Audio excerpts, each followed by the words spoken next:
ये कहानी पिछले रमज़ान के दिनों की है।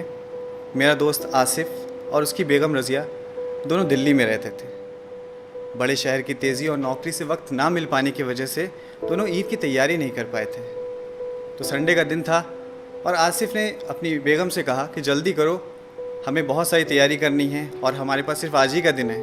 ये कहते हुए आसिफ़ अपने कमरे से बाहर निकल गया और बाहर तभी उसकी नज़र बाहर बैठी हुई लॉन में उसकी अम्मी पे पड़ी।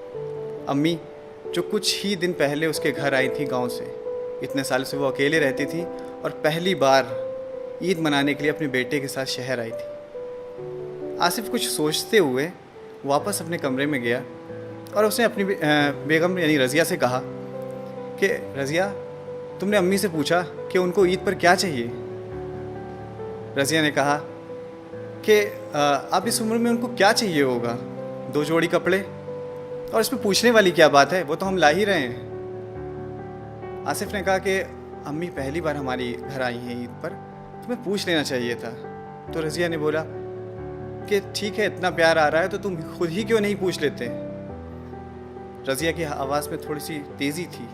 ये कहते हुए रज़िया तेज़ी से बाहर निकल गई। आसिफ़ अपने अम्मी के पास गया। उसने बोला कि अम्मी, ईद पर हम लोग ख़रीदारी करने बाहर जा रहे हैं, आपको कुछ चाहिए तो नहीं? उतने में ही अम्मी ने बोल दिया कि बेटा मुझे कुछ नहीं चाहिए। बहुत ज़िद करने पर, आसिफ़ की बहुत ज़्यादा ज़िद करने पर अम्मी ने कहा ठीक है, तुम इतनी ज़्यादा ज़िद कर रहे हो तो ठीक है, मैं तुम्हें लिख कर दे देती हूँ। तुम और बहू इतनी सारी ख़रीदारी करनी है, कहीं भूल ना जाओ। अम्मी कमरे में जाती हैं और कागज़ पे कुछ लिख के उसको फ़ोल्ड करके वो पर्ची दे देती हैं। आसिफ़ वापस अपनी कार में आता है और बैठते हुए रज़िया से बोलता है कि देखा, अम्मी को भी कुछ चाहिए था। मैंने तुमसे कहा था ना कि इस उम्र में भी लोगों को बहुत कुछ चाहिए होता है, रोटी कपड़े के अलावा भी उनकी और ज़रूरत होती है। तो रज़िया कहती है ठीक है, पहले हम अपनी ख़रीदारी करेंगे, उसके बाद हम अपनी जो तुम्हारी लिस्ट है तुम देख लेना और फिर शॉपिंग कर लेना। गर्मी के दिन थे, काफ़ी तेज़ गर्मी थी। दोनों ने अपनी ख़रीदारी करी और दोनों थक के जब वापस आए और कार में बैठे, आसिफ़ ने एसी को ऑन किया और वो ठंडी हवा उसके चेहरे पे पड़ रही थी। उसने चैन की सांस ली और तभी उसकी नज़र सामने रखी हुई उस पर्ची पर पड़ी जो उसे माँ ने दी थी। वो पर्ची आसिफ़ ने उठाई और पढ़ने लगा। तभी रज़िया बोली कि इतनी बड़ी लिस्ट, पता नहीं क्या क्या उसमें लिख के रखा होगा माँ ने, पता नहीं क्या क्या उसमें माँ ने भेजा है, क्या क्या लिखा है। और बनो वाला दिन और पूरी करते रहो माँ की ज़रूरतें, ख्वाहिशें। बस ये बोलना था, पर ये क्या कि आसिफ़ के आंखों में आंसू थे और उसके हाथ काँप रहे थे। रज़िया घबरा गई। रज़िया पूछने लगी कि ऐसा क्या लिखा है उस पर्चे में। रज़िया ने पर्चा छीन लिया, मगर रज़िया हैरान थी कि इतने बड़े पर्चे में सिर्फ चंद ही अल्फाज लिखे थे। उस पर्चे में लिखा था कि बेटा, मुझे ईद तो क्या, किसी भी मौके पर कुछ नहीं चाहिए। फिर भी तुम ज़िद कर रहे हो तो तुम्हारे शहर के किसी कोने में मिल जाएं फुर्सत के कुछ पल, तो मेरे लिए लेते आना। ढलती शाम हो गई हूँ मैं, अंधेरों से डर लगने लगा है, बहुत ज़्यादा डर। पल पल बढ़ती हुई मेरी तरफ मौत को देखकर जानती हूँ हक है, टाला नहीं जा सकता, पर बहुत घबराहट होती है अकेलेपन से। तो जब तक तेरे घर पर हूँ, कुछ पल बैठा कर मेरे पास, थोड़ी देर ही सही बांट लिया कर मेरे बुढ़ापे के अकेलेपन को। बिना चिराग जलाए ही रोशन हो जाएगी मेरी ज़िंदगी की हर शाम।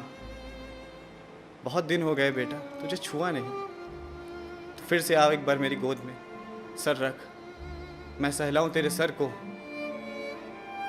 और मुस्कुरा कर लगाऊं मौत को गले। क्या पता अगली ईद रहूं ना रहूं। तो दोस्तों, ऐसी होती है माँ। इस ईद हमें अपनी माँ को कुछ तोहफे में खाली हम सिर्फ अपनी कुछ पल दे सकते हैं। कुछ पल बैठ के उनके साथ गुजारना ही उनके लिए बहुत बड़ी बात है। तो मैं आखिरी में बस जाते जाते कुछ अल्फाज, कुछ चंद शेर आपकी नज़र करता हूँ कि खुशी कहते हैं किसे, ऐ मेरे हमदम समझ लेते। खुशी कहते हैं किसे, ऐ मेरे हमदम समझ लेते, अगर तुम दूसरों के गम को अपना गम समझ लेते। अगर तुम दूसरों के गम को अपना गम समझ लेते और कभी बहने ही नहीं देते उन्हें हम पाक आँखों से, कभी बहने ही नहीं देते उन्हें हम पाक आँखों से, अगर माँ बाप के आंसुओं को हम जमजम समझ लेते, अगर माँ बाप के आंसुओं को हम जमजम समझ लेते, मुसलसल ठोकरें तकदीर का हिस्सा ही नहीं बनती। अगर पहली ही ठोकर का इशारा हम समझ लेते, अगर पहली ही ठोकर का इशारा हम समझ लेते, और बगल वालों के घर एक भी फाका नहीं होता। अगर रोज़े का मतलब और माँ ने हम समझ लेते, रोज़े का मतलब और माँ ने समझ। Thank you.